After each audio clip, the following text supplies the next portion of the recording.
चॅनलच्या माध्यमातून महाराष्ट्रातल्या मराठा समाजाला आणि अभ्यासकांना सांगतो, काहींचं म्हणणं असं आहे मुंबईत गेल्यामुळं काय मिळालं, काहीच हाताला नाही लागलं, काहीच नाही मिळालं. त्यांना काय मिळावं वाटतं त्यांनी आंतरवाली लिहावं. मी त्यांना हात जोडून विनंती करून सांगतो, त्या कायद्यात काय करावंसं असं तुम्हाला वाटतंय ते मी तुमचं ऐकतो सगळ्यांचं. या पत्रकार परिषदेच्या माध्यमातूनच तुम्हाला आव्हान आणि विनंती पण तुम्ही आंतरवाली लिहावं अभ्यासकांना. त्याच्यात काय करायचंय, काय तुमच्या काही ओळी टाकायच्यात का, तुमचं काही म्हणणं मांडायचंय का, तुमच्या समोरच मी सरकारला कळवतो. मागं आता कानायची गरज नाही. त्यांनी यावं, कारण हरकती 15 दिवस घ्यायच्यात. तुम्ही सगळ्यांना आंतरवाली या, ज्यांना ज्यांना सोशल मीडियावर लिहित आहेत त्यांनी या, त्यांना काय वाटतंय नेमकं काय मिळायला पाहिजे होतं.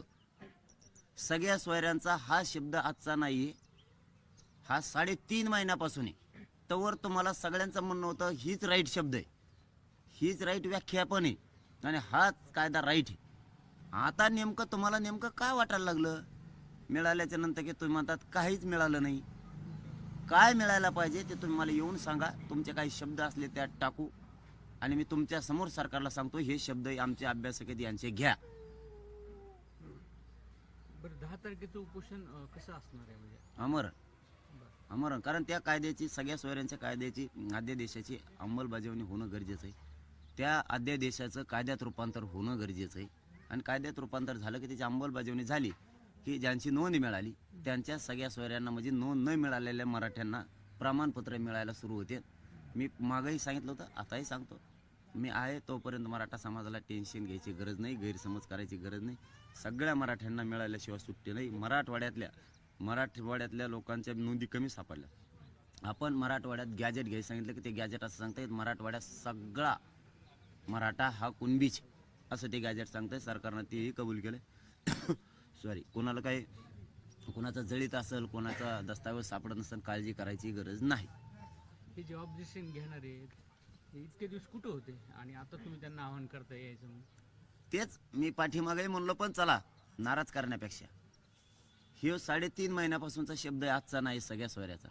तुम्ही अचानक म्हणताय काय मिळालं नाही, लढाई जिंकली तर हारले. तुला तर एक तर कळत नाही काय ती लढाई कळा ना तुला. तू गोधाड्यात झोपलेला 5-50 घेऊन तिकडे घरात, तुला काय कळणार आहे कशात काय.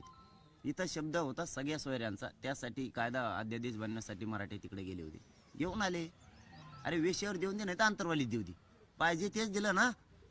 एखाद्या आयरनात देऊन नाही तर बंद खोलीत देऊन दे, जिथं दिलं काय पैसे तर नाही ना. हा एक खरं आहे ते म्हणतायत काय नाही मिळालं काही जण. बाकीचे अभ्यासक म्हणणं मांडणारे ना राज्यातले बाकीचे अभ्यासक आता या तारखेपर्यंत हरकती घेतल्यात त्यांनी. बाकीचे मराठा आरक्षणावरचे अभ्यासक सगळे मत मांडणार आहेत, पण काही जण फक्त टोकरायची सवय आहे. आयुष्यभर त्यांना काय नाही दुसरं जमलं. मग त्यांचं मात्र एक खरं आहे की ते म्हणते मुंबईला गेलो हाताला काहीच नाही लागलं. ते मात्र खरं आहे. गोरगरिबांच्या हाताला खूप लागलं, खूप मोठा कायदा लागला, पण त्यांच्या हाताला काही नाही लागलं. त्यांना पिशी पाहिजे असं एखादी पैशाने भरलेली पद फीत ते नाही लागलं आणि ते आम्ही मिळून देत नसतो. आयुष्यभर तुम्हाला दुकान बंद तुमचं. मुंबई आंदोलनाला गेल्यापासून बऱ्याच जणांनी न्यायालयाचे दरवाजे ठोठावलेले आहेत. त्यांचं असं मत आहे की तुम्ही जी लढाई जिथपर्यंत नेलेली आहे ती लढाई जशी तशी मागे यावी किंवा अयशस्वी व्हावी असे काही जण प्रयत्न करतायत. तुमचं काय मत? बऱ्याच जणांनी न्यायालयाचे दरवाजे ठोठावलेले आहेत. ओबीसी संघटना न्यायालयात गेले, आव्हान दिले ह्या अध्यादेशाला, ह्या अधिसूचनेला. म्हणजे तुमचं जे नाही ते मागं यावं का असं तुम्हाला वाटतं ते येणार नाहीत. ते पण तिने आव्हान दिले, त्याच्यावर काय म्हणतात? त्यांचा धंदाच आहे. कोणाचंही लेकरू असलं, शक्यतो मराठ्याचं असलं तर ते संपलंच पाहिजे असा त्यांचा पिढ्याना पारचा धंदाच आहे. मराठ्यांना काही मिळून पाठीमागं आरक्षण होतं ते रद्द करायसाठी गेले ते. त्याच्या अगोदरही तसंच केलं, आयोगालाही त्यांनी तसंच केलं. सारथीबाबत त्यांची तीच भूमिका आहे विरोधाची मराठ्यांच्या. बजेट महामंडळाला दिलं की त्यांचं पोट दुखणारच. त्यामुळं त्यांच्याकडून आम्हाला अपेक्षाच नाही की त्यांनी असं करावं. आम्ही सांगितल्यावर ते मागं येते कशावर. त्यामुळे त्यांना मागं या म्हणण्यात अर्थच काय, ते करणारच आहेत. आमचं ध्येय आम्हाला माहीत पाहिजे, आमचं ध्येय आम्हाला माहीत आहे, आम्ही ते मिळवणार आहे, टिकवणार सुद्धा आहे. आणि आरक्षणाच्या नोंदीनं सापडलेल्या मराठ्यांना आरक्षणाचे पत्र देणार म्हणजे देणार, त्यात कसली शंका नाही. कोणाला किती पळायचं तितकं पळून द्या. त्यांनी आता लईच प्रयत्न केले तर नाविलाजानं देशातलं 27% आरक्षण आम्हाला चॅलेंज करावं लागणार आहे. मी ते करणार आहे. मग जर आता आमचं याच्यात काय झालं तर हे काही राजकारण आहे का ह्याच्या मागे, हेतू पुरस्पर तसं जाणं न्यायालयात जाणं? नाही, सवयच आहे यांना पहिल्यापासून. पहिल्यापासून सवय असते एखाद्याला उकांडा उकरायची, ती उकरणार. त्याला किती धुवून आणा तुम्ही, त्याला चांगले कपडे घाला, ते लोळणार म्हणजे लोळणारच उकांड्या. छगन भुजबळ यांच्या राजीनाम्याची मागणी जोर धरू लागलेली आहे. ज्या प्रकारे असं जर राजकारण केलं जात असेल तर यांनी राजीनामे द्यावेत असे सत्ताधारी काही आमदार आहेत किंवा काही जण आहेत ते मागणी करतात. म्हणजे या वादानंतर त्याचे पडसाद जे आहेत ते असे पाहायला मिळतात. त्याला राजीनामा द्यावा द्या, नाही तर त्याला राष्ट्रपती होऊ द्या. त्याचे विचारच राहणार आहेत. ते इतका खराब विचाराचा माणूस आहे. खराब, अति खराब. तो असं करून करून मंडल कमिशन चॅलेंज करायला लागले. गोरगरीब ओबीसीचं वाटोळं करून टाकेल ते. आणि मंडल कमिशन चॅलेंज होतं हे त्याला पक्क माहिती, कारण मंडल कमिशन स्वीकारलेलं नाही. त्यामुळे त्याला पक्का माहिती आहे. फक्त इथून पाठीमागं कोणी करत नव्हतं. माझीही करायची इच्छा नाही. मी प्रामाणिक ओबीसी बांधवांना सांगतो, गावखेड्यातल्या करायची इच्छा नाही, तुम्ही त्याला शांत करा. ते आमचं का चॅलेंज करतो विनाकारण? मग आमच्या पोराचं वाटोळं करायला लागला तो. त्याच्या राजकीय स्वार्थासाठी त्याला वाद घडून आणायचे. त्याच्यामुळे त्याला शांत राहायचं सांगा. त्याच्या मार्फत तो पडद्या मागून राहून दुसऱ्याला पुढं घालून चॅलेंज करायला लावतो. त्याला सांगा नको तू ओबीसीचं वाटोळं करू. झुंडशाही पुढे कोणी नमतं घेऊ नका असे भुजबळ म्हणतात. म्हणजे सरकारला ते म्हणतात की तुमची जी सुरू आहे ती झुंडशाही आहे, नमतं घेऊ नका. सरकारला चांगला माहिती, आणि ओबीसीचे गावखेड्यातल्या ओबीसी बांधवांना माहिती झुंडेशाही कोण करतं. शांततेत मुंबईला गेलो, शांततेत वापस आलो. आमच्या जागेवर जर दुसरा कोणी इतका समुदाय नसताना तर मुंबईत मरणाचा धिंगाणा करून आला असता. हे खरं सांगतोय मी तुम्हाला, मरणाचा धिंगाणा. पोरांना माझ्या मायबाप समाजाला सांगितलं शांततेत जायचं, शांततेत वापस यायचं. अक्षरशः तुम्हाला सांगतो, कुठं मुंगी सुद्धा पायाखाली मरून दिली नाही. एवढा समुदाय होता तरी एका नाही. शांततेत गेले आणि शांततेत आरक्षणच घेऊन मागे राहिले. आरक्षण घेऊन आले म्हणजे ती आरक्षण मिळण्यासाठी जो कायदा लागतो हे कायद्याचं राज्य आहे. इथं साधं एखाद्या दुकानाचं जरी काही करायचं असलं तरी त्याला परवाना लागतो, तरच ते करता येते. नसतं आरक्षण तिथं काय एखाद्या घमिल्यात किंवा गुन्हे ठुलले की मग जायचं घेऊन यायचं. कायदा बनवावाच लागणार आहे, त्याशिवाय ते मिळणार नाही. आणि जे आम्हाला अपेक्षित होतं ते झालं. सगळ्या सोयऱ्यांसाठी आम्हाला अध्यादेश गरजेचा होता. आता त्याचं कायद्यात रूपांतर होईल. त्याची अंमलबजावणी करण्यासाठी 10 तारखेला आमरण उपोषण ठेवलं. माझ्या गोरगरीब मराठ्यांच्या पोराचं कल्याण होईपर्यंत मी हटत नाही, आणि माझा समाजही हटत नाही. हे 5-50 जण जे बोलणार आहेत विरोधात काही मिळेल नाही काही, त्यांना समाज मोजित बी नाही. आणि तुम्ही कोण आहेत केवढ्याचे आहेत काहीच म्हणत. उलट मला म्हणत होते पहिली, हे नका घेऊ बरं का आपल्या संघ. हां, यांना पहिल्या पण सवय वरबाडायची. म्हणलं नको, आपण मातृत्वाच्या भूमिकेत राहू. सगळ्यांची गरज आहे, आपण सगळ्यांसोबत घेऊ, फक्त इथून पुढं काही करू नका. म्हणून सोबत गेला समाज पहिल्यापासून म्हणतो यांना घेऊच नका, कारण इथं गोरगरीबात लढाई. गोरगरीब आम्ही सगळे एकत्र आहेत. कधी हाक मारली की उभा राहतो. आता ते तुम्ही उघड्या डोळ्यानं बघितलेलं आहे. अख्खी मुंबई जाम झाली होती, इतक्या ताकदीनं मराठे आत घुसले होते. तुम्ही परतल्याच्या नंतर समाजाने आनंदोत्सव साजरा केला, जल्लोष व्यक्त केला. पाटील गेले आणि यशस्वी होऊन आले, एक भावना आहे त्यांची. मात्र ओबीसींच्या घरासमोर उन्मादी उत्सव साजरा केला जातोय असं भुजबळ म्हणतायत. ओबीसीच्या घरासमोर उन्मादी उत्सव कोणासमोर केला? म्हणजे छगन भुजबळ म्हणताय ते हा ना, पण कोणाच्या घरासमोर केला? ओबीसींच्या. कुठं केलाय? ओबीसीचे घर आमचे आहेत, तो येत काय? तो काय संबंधित आहे? राजकारणी सगळ्या दुनियाचं खातो तो कोणकडे बी, तो काय संबंधित? ओबीसी आमच्यात नाचवतोय गुलाली. तुला काय माहिती रे? पडत एका कोपऱ्या लोक उठत जाशील टुपकन राह ना गप. ओबीसीचं काय संबंध आहे? उन्माताचं काय संबंध? आनंद आहे, ती दिवाळी आहे फक्त. एकदा या कायद्याची अंमलबजावणी होऊन सगळ्या सोयऱ्याच्या मार्फत एक पत्र मिळालं ना, तू फक्त महादिवाळी बघ आणि विजयाची महासभा बघ कशी असते. आणखीन तुला लय बघायचंय. चष्म्याच्या काचा बदलीत राहतो आता, फक्त लय बघायचंय तुला आणखीन.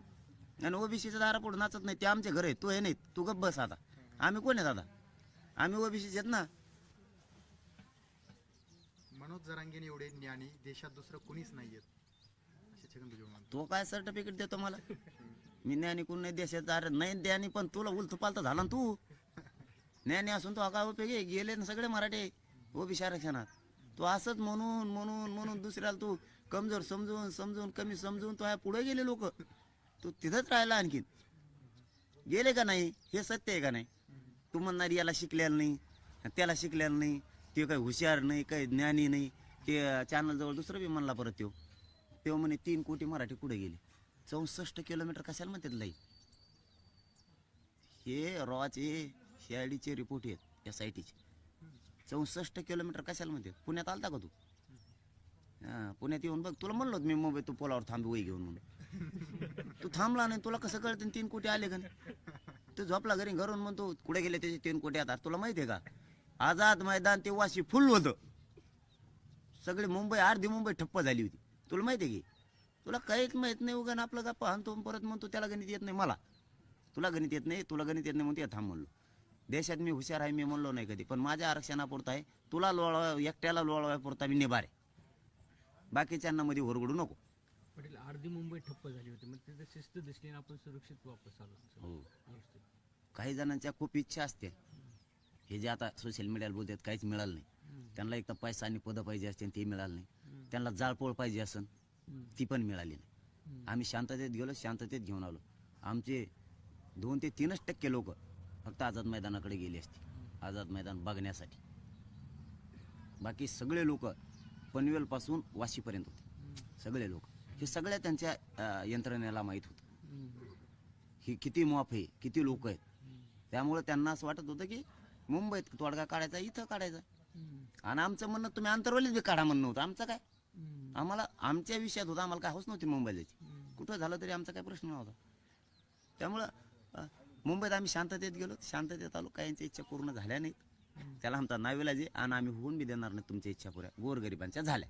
पाटील, तायवाडेंनी असं म्हटलंय की ह्याच्यापासून आम्हाला काही धोका नाही. ओबीसी आयोग आहे किंवा ओबीसी संघटनांचे मुख्य आहे, त्यांनी असं म्हटलं की या अध्यादेशापासून आम्हाला काही धोका नाही, त्यामुळे ते काही त्याच्यावरती राजकारण करायचं नाही. पण उलट असं होतं की काही समन्वयकांचे ऑब्जेक्शन आपल्याला अनेक ठिकाणी ऐकायला मिळतात.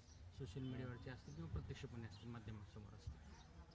ह्याच्याकडे कसं बघतात तुम्ही? त्यांनी मला येऊन सांगावं. मी या प्रेसच्या माध्यमातून खरं सांगतो पुन्हा एकदा त्यांना, जेवढे महाराष्ट्रातले अभ्यासक आहेत आणि कोणाकोणाला काय वाटतं त्यांनी अंतरवालीला यावं. आम्ही तुम्हाला मोठा भाऊ म्हणून आम्ही माझे हाक मारतो. मी लहाना भाऊ.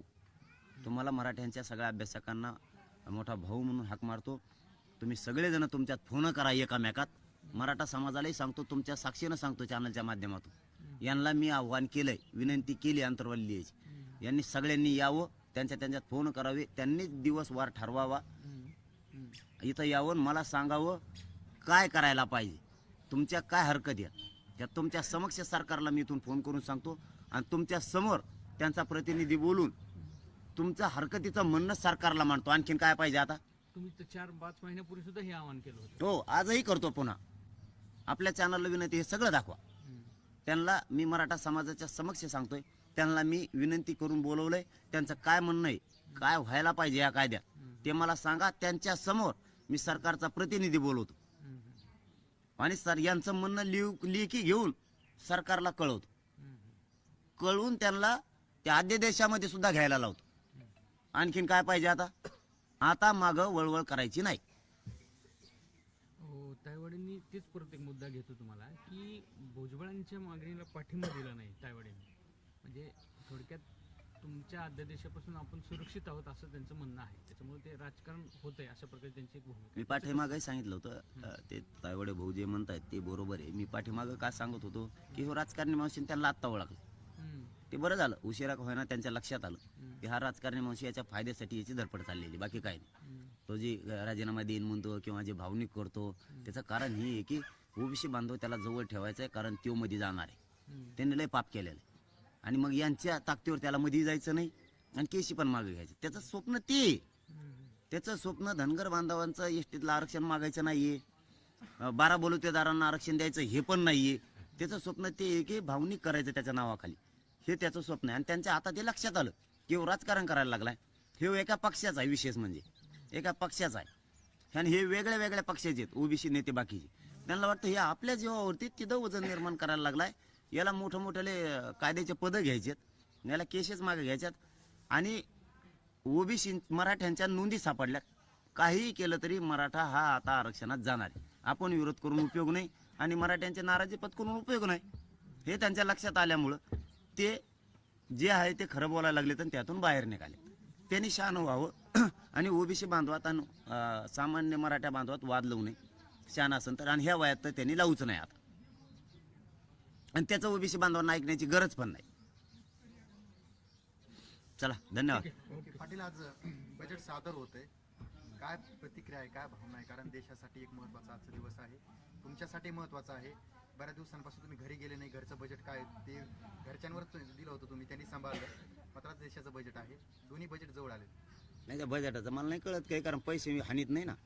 त्याच्यामुळे जे हाणतो, ज्याला जे मुंबईला काही केलं गेल्यावर मिळालं नाही, त्यांचं बजेट कोलमडलं म्हणून ते म्हणतात काही मिळालं नाही. त्यांना माहीत असेल, त्यांना विचारलं तरी बरं होईल, मला काय याच्यातलं कळत नाही. पण बजेटमध्ये जर मराठा आरक्षण देत असलं फाटकून द्या.